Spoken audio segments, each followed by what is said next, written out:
Hey everyone, welcome to today's Explainer. We're unpacking a truly fascinating narrative today, one that bridges a deeply ancient biblical mystery with a very real, very urgent crisis happening right now in modern news culture.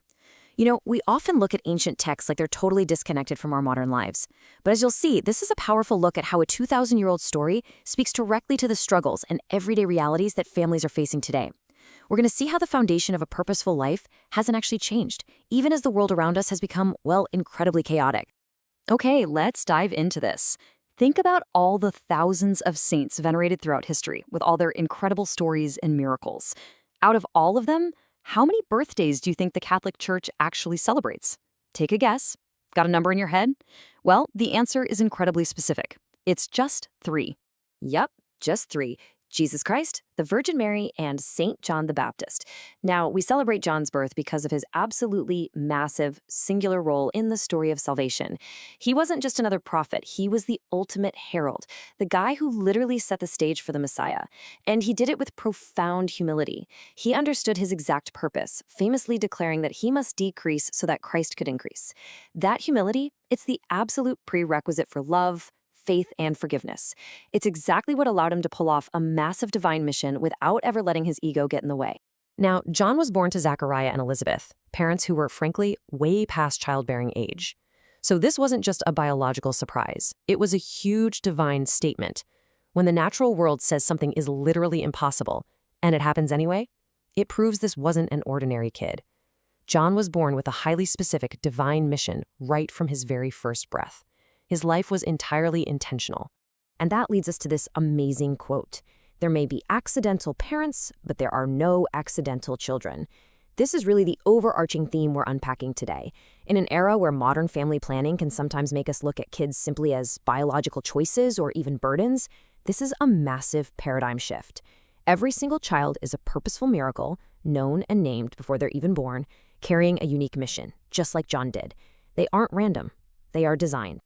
So what does this all mean for us? How does an ancient truth about purpose apply right now? Well, we have to shift gears and look at a pretty jarring reality. If every child is a miracle with a purpose, why are so many modern children completely losing their way? We're facing a deeply concerning crisis unfolding right now in our schools, in our communities, and honestly, right inside our own homes. Just look at the news lately. On June 16th, 7 students were injured by a schoolmate. On June 19th, an 11th grader actually stabs a classmate. And shortly after that, 2 minors were involved in a fatal shooting of 3 students. These are cold, hard, devastating facts. They aren't just statistics on a screen. These are families totally shattered, futures destroyed, and entire communities left traumatized.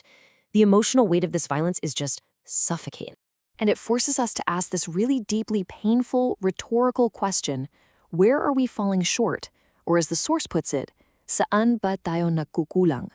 Why is there such a sudden, terrifying loss of discipline, respect, and just basic human empathy in today's youth? This is the exact question echoing in the minds of so many concerned parents right now. We watch the news, we feel entirely helpless, and we desperately try to make sense of all this senseless violence. Naturally, the societal instinct is almost always to point the finger outward. When a tragedy strikes, we rush straight to the comment sections, right? We blame public officials, the government, the mayor, the president. But let's be real. If a child lacks basic respect or gets involved in violence, it's not the mayor's job to teach them manners. And the president certainly isn't tucking them in at night. Blaming politicians is a cop-out. The true responsibility lies much, much closer to home. And this brilliantly illustrates a key point from our story.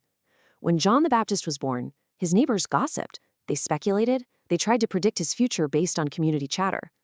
But true character is forged behind closed doors, not by community gossip. John was molded by the holy home created by his parents. The environment within those 4 walls shapes a human being far more deeply than anything happening outside of it. Our source highlights this essential truth perfectly. A good child usually begins with good parents. Raising a good kid isn't about hoping society or the school system or the government somehow gets it right. It completely shifts the burden of responsibility straight back to the household. And yeah, for sure, taking that burden back into the home is incredibly intimidating, but it is absolutely crucial if we want to raise a generation that actually knows its purpose. Think about how things actually grow in nature. You don't grow a seed by shouting at it. Imagine just screaming at dirt. Children, exactly like seeds, require peaceful nurturing. They don't grow through tension or screaming or a volatile household. They flourish through the right kind of fertilizer, infinite patience, active listening, and a calm, loving environment where they feel completely safe to establish their roots. So the crucial point is we have to rebuild on two actionable foundational pillars if we want to solve this crisis. First, parents who genuinely love each other. And second, parents who actively chase Jesus. Let's break these down to see exactly what they look like in everyday practice. Starting off with pillar one, parents who genuinely love each other. The absolute best gift you can give your child isn't a new gadget or an expensive toy or even an elite education. It's a loving marriage. Children learn how to love by actively watching their parents love one another. Listen to this amazing quote. Your children shouldn't work for your love. They should rest in your love. Your kids shouldn't have to wonder if you'll stop loving them just because they got a bad grade or made a mistake. When kids have to constantly work for love, they live in anxiety. But when they can literally rest in it, knowing it's unconditional, they naturally grow into much more confident, secure individuals. And that brings us to pillar two, parents who chase Jesus. Here's the hard truth. If you aren't chasing your faith and actively modeling those spiritual values, you will inevitably model chasing something else.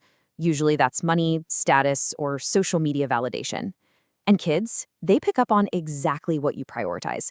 They have a built-in radar for hypocrisy. You can preach all the rules you want, study hard, be kind, but if you're constantly cursing in traffic or endlessly scrolling Facebook instead of talking to them, your words mean absolutely nothing. They might ignore your sermons, but they will perfectly imitate your life. In a biblical sense, training up a child doesn't mean lecturing them. Training requires demonstration. It's exactly like teaching someone how to ride a bike. You can't just read them a manual on balance. You have to show them over and over until muscle memory kicks in. Spiritual and moral training works the exact same way. You simply cannot teach a child to pray, to forgive, or to be respectful if you don't consistently demonstrate those exact actions yourself. Which brings us to a huge, massive modern roadblock, tech parenting. Using technology as a digital pacifier is incredibly dangerous. Handing crime babies iPads or sticking YouTube in front of them to keep them quiet, it leads to a whole generation of desensitized youth. I mean, what happens psychologically when a screen raises a child? They stop reading facial expressions, they don't learn how to self-soothe. When screens raise kids instead of present parents, we end up with children who are numb to violence, disconnected from true empathy, and completely isolated from the real world. So what does this all mean for us? The ultimate takeaway is this. The best parents aren't the ones giving the most presents. They are the ones who are simply present. So look at your own life right now and ask yourself the hard questions, just like the source asks. May oras pa kayo? Do you have time? Are you truly present for the intentional miracles living right there in your own home? Leave the screen behind today and find out. Thanks so much for joining me on this explainer, and I'll see you next time.